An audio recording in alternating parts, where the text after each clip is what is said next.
Sadio মানের লাল কার্ডেও থামেনি আল Naser. Ronaldo ফেলিক্সের জাদুতে দুর্দান্ত এক জয়।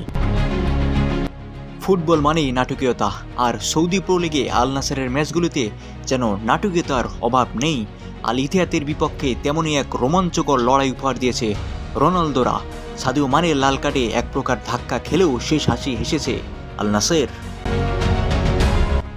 খেলার শুরু থেকেই আক্রমণাত্মক ছিল আল নাসের। মাত্র 10 মিনিটই সাদিও মানের দুর্দান্ত এক গোলে এগিয়ে দেন, তবে লিড বেশি সময় টেকেনি। 16 মিনিটে স্টেফেন বারডাউন আল ইতিহাদের হয়ে সমতা ফিরিয়ে আনেন। এরপর ম্যাচের গতি বদলায় 25 মিনিটে। আক্রমণের সময় এক বিতর্কিত ঘটনায় সাদিও মানে সরাসরি লাল কার্ড দেখান এবং মাঠ ছাড়েন। ফলে 10 জনের দলে পরিণত হয় আল নাসের, আর তখনই অনিশ্চয়তা ঘনীভূত হয়ে তাদের জয় নিয়ে।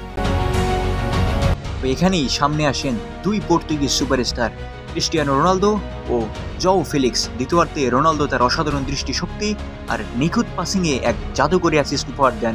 61 মিনিটে ফেলিক্সের গোলে আবারও এগিয়ে যায় আল নাসের। শেষ পর্যন্ত গোল শোধ করতে পারেনি আল ইতিহাদ।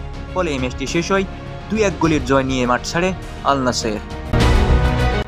এই ম্যাচে রোনালদো চাইলেই নিজেই গোল করতে পারতেন, কিন্তু দলের নতুন খেলোয়াড় জও ফেলিক্স অভিষেককে স্মরণীয় করে তুলতে তিনি নিঃস্বার্থভাবে পাস দেন, আর সেই সুযোগ থেকেই গোল করেন জও ফেলিক্স।